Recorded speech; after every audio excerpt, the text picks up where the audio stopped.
वैश्वीकरण के पश्चात पूरा विश्व ग्लोबल विलेज में कन्वर्ट हो गया। ऐसे में सेवा क्षेत्र का विस्तार हुआ और इसी के साथ दूसरे देशों में हम आने जाने लगे। हमारे आवागमन बढ़ने के साथ ही कुछ शब्द हमें बार बार सुनाई देने लगे, जैसे पासपोर्ट, वीजा। नमस्कार, मेरा नाम है अमिताभ और दृष्टि आईएएस की इन डेप्थ श्रृंखला में आपका स्वागत है। आज की हमारी चर्चा का केंद्र कुछ इसी से मिलता जुलता है। जैसा आप पटल पर देख सकते हैं कि क्या है वीजा शॉपिंग, इसी वीजा से मिलता जुलता एक नया शब्द। तो आइए शुरू करते हैं आज की यात्रा। देखते हैं आज की यात्रा में क्या है। इससे पहले हम देखें कि किन बिंदुओं के अंतर्गत ये यात्रा केंद्रित होगी। सबसे पहले हम देखेंगे कि खबर क्या है जिसके माध्यम से ये विषय चर्चा में आया है, फिर चर्चा में क्यों है इस पर हम विचार करेंगे, फिर देखेंगे समझेंगे कि वीजा क्या होता है, वीजा शॉपिंग जिस कॉन्सेप्ट की हम बात कर रहे हैं वस्तुतः वो क्या है, और इसी से मिलता जुलता शेंगेन वीजा है उसको भी हम समझेंगे। फिर देखेंगे कि वीजा के प्रकार कितने प्रकार का होता है, उस पर भी एक दृष्टि डालेंगे, और अंत में हमारी परिपाटी अभ्यास प्रश्न की है तो उसको हम अंत में आपसे चर्चा करेंगे। तो सबसे पहले बात करते हैं खबर की। तो खबर है इंडियन एक्सप्रेस की, what is visa shopping and why is it being done to enter countries in Europe. Visa shopping क्या है और यूरोपीय देशों में प्रवेश करने के लिए इसको क्यों अपनाया जा रहा है, क्यों ज्यादा से ज्यादा इसकी मांग हो रही है, तो इसी पर हमारी चर्चा केंद्रित है। सबसे पहले देखें चर्चा में क्यों है। आपको बताएं कि यूरोपीय देशों में वैश्वीकरण के बाद हमारी आवाजाही बढ़ी। ऐसे देशों में हम ज्यादा जाने लगे जहां रोजगार का सृजन होता है, खासकर सेवा क्षेत्र के बढ़ने के बाद, और भारत इस क्षेत्र में अग्रणी है तो भारत के लिए इस लिहाज से थोड़ा सा और आवाजाही बढ़ी। तो जब हम यूरोपीय देशों में जाने की बात करते हैं तो उसमें एक कॉन्सेप्ट आता है कि वीजा शॉपिंग। हमको एक नया कॉन्सेप्ट इधर सुनाई देने लगा है। क्या है ये? तो किसी भी विशिष्ट देश की यात्रा के लिए तत्काल कोई योजना अगर हमारे पास ना हो तो हम क्या करते हैं कि ऐसे देशों के लिए एक वीजा खरीदने की व्यवस्था करते हैं। अगर हम डायरेक्ट किसी देश में जाना चाहते हैं, मान लीजिए हम यहां से भारत से यात्रा करते हैं, हमें यहां जाना है, तो इसके लिए तत्काल अगर हमें उपलब्ध नहीं है चीजें तो एक वैकल्पिक व्यवस्था निकालते हैं। उसके लिए अगर हम इस देश में नहीं जा पाते हैं तो कोई अन्य तरकीब हम सोचेंगे कि कैसे इस देश में पहुंचा जा सके। तो अगर यहां ना भी पहुंच सके, इसके पड़ोस में हम पहुंच सके, तो हमारी कुछ ना कुछ जो है मुश्किलें आसान हो जाती हैं। इसी से कुछ मिलता जुलता है, आगे आपको और स्पष्ट करते हैं। होता यह है कि पसंद के देशों के लिए वीजा प्राप्त करने के लिए संभावनाओं को बढ़ाने के लिए भी इसका प्रयास किया जाता है। अगर हमें डायरेक्ट उस देश का वीजा नहीं मिलता है तो भविष्य में कुछ ऐसी वहां की व्यवस्थाएं हैं जिसको आगे हम चर्चा करेंगे। भविष्य में हमारी संभावना कैसे बढ़ जाए, वहां के देश हमारे इस आवेदन को कैसे कंसीडर कर लें आसानी से, इसलिए भी इस विधि को अपनाया जा रहा है। हाल के दिनों में भारत की अगर बात करें तो पंजाब जैसे कुछ जो विकसित राज्य हैं जिनसे बाहर लोग ज्यादा जा रहे हैं, या अन्य राज्यों से भी इस प्रकार की प्रथा ज्यादा अपनाई जा रही है। इस वजह से ये चर्चा में बना हुआ है। हम देखें कि जब यूरोप के लिए हम वीजा स्लॉट मिलने में हमें दिक्कत हुई, वीजा में देरी का सामना करना पड़ा, तो कई पर्यटक उस देश से शेंगेन वीजा लेने के लिए आवेदन करना चाहते हैं जहां इसे प्राप्त करना अन्य देशों की तुलना में आसान है। अब ये कुछ बातें हैं जो आपको थोड़ी सी उलझा रही होंगी। इसी उलझन को हम दूर करते हैं आगे। पहले ये जान लिए हम कि ये चर्चा में क्यों है। क्रमबद्ध रूप से चलेंगे। सबसे पहले हम समझें कि पासपोर्ट और वीजा होता क्या है। आपकी गुत्थी को हम एक एक करके सुलझाते हैं। देखिए, पासपोर्ट क्या होता है, सबसे पहले हम इसको समझ ले। पासपोर्ट क्या है कि कहीं भी अगर मान लीजिए हम अपने देश में हैं, हमें यहां से इस देश की यात्रा करनी है, तो सबसे पहले हमें अपने देश में एक प्रपत्र तैयार करना पड़ेगा। तो पासपोर्ट अपने देश के नागरिकों को जारी करेगी। हमारे यहाँ की जो सरकार होगी वो हमें पासपोर्ट प्रदान करेगी। उसमें कुछ बातें होंगी जैसे हमारा नाम क्या है, हमारी फोटो लगेगी, हमारी नागरिकता को क्लियर किया जाएगा, हमारे माता पिता और जेंडर को बताया जाएगा, अर्थात हमें अधिकृत किया जाएगा किसी अन्य देश में जाने के लिए।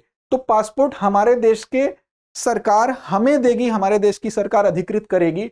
इसको जब हम प्राप्त कर लेते हैं तो उसके बाद इसी पासपोर्ट के आधार पर हमें वीजा जारी होता है। वीजा क्या होता है? तो मान लीजिए हमें फ्रांस की यात्रा करनी है, तो पासपोर्ट जब हमारे पास होगा तो इसी हमारे पासपोर्ट के ऊपर ही फ्रांस की सरकार जब अपनी स्वीकृति देगी, अपना मुहर लगाएगी, तो वो वीजा हो जाएगा। इस प्रकार पासपोर्ट और वीजा के फर्क को आप समझें कि पासपोर्ट अपने देश द्वारा बनता है, निर्मित होता है, यहाँ का पहचान पत्र होता है, और वीजा संबंधित देश की एक प्रकार की स्वीकृति होती है कि हाँ, आप हमारे देश में आप यात्रा कर सकते हैं। और साथ ही उसमें इस बात का अंकन होता है कि कितने समय तक आप वहां रुकेंगे और कब उस देश को छोड़ेंगे। इसके कई प्रकार होते हैं। पासपोर्ट भी कई प्रकार का बनता है। टूरिस्ट की आप घूमने जा रहे हैं कि साधारण है कि अस्थायी है, आधिकारिक है, फैमिली है, राजनयिक है, कई प्रकार का होता है। उसी प्रकार वीजा के भी प्रकार होते हैं। अगर वीजा के प्रकारों की बात करें तो ढेर सारे प्रकार हैं, क्योंकि अलग अलग उद्देश्य के हिसाब से यह तैयार किया जाता है। जैसे ट्रांजिट वीजा होता है, मान लीजिए आप किसी देश की यात्रा कर रहे हैं लेकिन डायरेक्ट फ्लाइट नहीं है, किसी देश में आप रुकेंगे, तो उस समय ऐसी स्थिति में यह वीजा ज्यादा से ज्यादा 5 दिनों के लिए मान्य होता है। उस हालत में जारी किया जाता है जब किसी व्यक्ति को किसी तीसरे देश से होकर गुजरना पड़ता है, तो ये एक अलग उद्देश्य के लिए जारी किया जाता है। इसी प्रकार टूरिस्ट वीजा घूमने के लिए है, बिजनेस वीजा अगर विशेष व्यवसाय करने के लिहाज से है, on arrival visa, partner visa, student visa, higher education के लिए हम कहीं जाते हैं किसी अन्य देश में तो उसके लिए यह जारी किया जाता है। वर्किंग हॉलीडे वीजा, ये कुछ प्रकार हैं वीजा के। डिप्लोमेटिक वीजा होता है, जैसे यह वीजा सिर्फ राजनयिकों को ही जारी किया जाता है। इसी से मिलता जुलता कोर्टेजी वीजा है, ये विदेशी सरकार या इंटरनेशनल ऑर्गेनाइजेशन के ऐसे अधिकारियों को दिया जाता है जो डिप्लोमेट कैटेगरी में नहीं आते हैं। फिर जर्नलिस्ट वीजा होता है जिसमें पत्रकारों को भेजा जाता है। इसी वीजा के अंतर्गत आप देखेंगे पत्रकारों के तहत ही जैसे बॉलीवुड के कलाकार हैं वो भी जाते हैं जर्नलिस्ट वीजा की तरह। इस तरह कई कैटेगरी है। Marriage visa, immigrant visa, pension visa, refugee visa, ये कई प्रकार के वीजा हैं, तकरीबन 17 प्रकार हैं इसके। अब बात हमारी जो केंद्रित है वो किस पे है, क्योंकि हमें जिस मुद्दे पे बात करना है वो संबंधित है शेंगेन वीजा। इसको समझना है कि ये क्या है। तो वस्तुतः क्या हुआ कि जैसे यूरोप की यात्रा की अगर बात करें तो यूरोप के कुछ देश थे, जैसे हमें अगर यूरोप की यात्रा करनी है तो वहां के कुछ देशों ने आपस में एक समझौता किया। कब किया? वो किया 14 जून 1985 को। और इस समझौते के तहत यूरोप के जो देश थे, कुछ देश मान लीजिए ये समूह है उनका, इन देशों ने मिलकर समझौता कर लिया जो कि इस परिसीमा के अंतर्गत आते हैं। और ये समझौता किया कि हमारी बाहरी बाउंड्री जो है हमारे सारे देशों को मिला के वो तय कर दी जाएगी, लेकिन आंतरिक बाउंड्री नहीं होगी। अर्थात इन देशों के समूह में अगर कोई व्यक्ति प्रवेश करता है तो इसके बीच में वह किसी भी देश में आ जा सकेगा, लेकिन उसके कुछ नियम कानून बना दिए गए। तो ये 14 जून 1985 को इस प्रकार का समझौता हुआ और 1990 में इस समझौते को शेंगेन कन्वेंशन कहा जाता है। इसके द्वारा इसको पूर्ण रूप दे दिया गया। क्या कहा गया? तो एक एकल राज्य की तरह ही संचालित होता है जिसमें क्षेत्र में प्रवेश करने और बाहर निकलने वाले यात्रियों के लिए बाहरी सीमा नियंत्रण सामान्य वीजा होते हैं, लेकिन कोई आंतरिक सीमा नियंत्रण नहीं होता है। वही बात जो मैंने आपको आसान शब्दों में बताई कि बाहर से तो आप इसमें एंट्री करेंगे लेकिन अंदर आप आ जा सकते हैं, जिसमें इन देशों का एक क्लस्टर है, एक समूह है। ये है इन देशों ने अब जो वीजा जारी किया अलग अलग देशों के माध्यम से, उसको शेंगेन वीजा कहा गया। वर्तमान में इस समूह में अगर बात करें तो 27 यूरोपीय देश सम्मिलित हैं। इसमें कौन कौन से देश हैं देखें तो ऑस्ट्रिया, बेल्जियम, क्रोएशिया, चेक गणराज्य, Denmark, Estonia, Finland, France, Germany, Greece, Hungary, Iceland, Italy, Latvia, Liechtenstein, Lithuania, Luxembourg, Malta, Netherland, Norway, Poland, पुर्तगाल, स्लोवाकिया, स्लोवेनिया, स्पेन, स्वीडन और स्विट्जरलैंड। अर्थात इन 27 यूरोपीय देशों ने यह समझौता किया और इसके तहत इनके द्वारा जो है शेंगेन वीजा जारी किया जाता है। अर्थात ये वीजा अगर आप धारण करेंगे तो इन देशों में आप आवाज संचरण कर पाएंगे, लेकिन ऐसे ही नहीं कर पाएंगे, उसके भी कुछ नियम बनाए गए, वो भी आपको बताते हैं। टाइप देख लें तो शेंगेन वीजा के अंतर्गत ये 4 तरह का होता है। Type A, type B, type C और टाइप डी भी होता है। टाइप ए की अगर बात करें तो ये गैर शेंगेन राज्यों अर्थात इन 27 समूहों के अलावा इनके नागरिकों को उनकी कनेक्टिंग फ्लाइट की प्रतीक्षा करने की अनुमति देता है, अर्थात शॉर्ट टर्म के लिए ये जारी किया जाता है। इसी तरह से अगर टाइप बी की बात करें तो ये भी 5 दिन से कम समय की यात्रा से संबंधित है। टाइप सी की बात करें, सबसे ज्यादा चर्चित ये है, इसी की बात हम कर रहे हैं, इसी से संबंधित आज का हमारा मुद्दा भी है। टाइप सी शेंगेन वीजा जो है ये अल्प प्रवास शेंगेन वीजा है, ये सबसे आम है। ये धारक को 180 दिन की अवधि में 90 दिनों से कम समय के लिए इस स्वतंत्र रूप से रहने इस क्षेत्र में और यात्रा करने की अनुमति प्रदान करता है। इसमें भी कुछ नियम बनाए गए।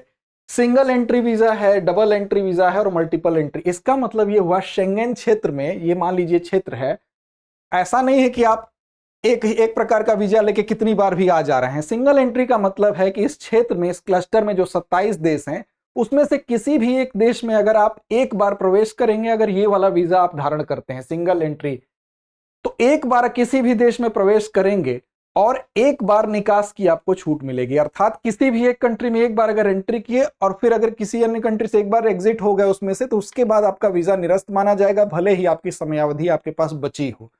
इसको सिंगल एंट्री वीजा कहते हैं। ऐसे डबल एंट्री वीजा में सेम यही प्रक्रिया 2 बार हो सकती है।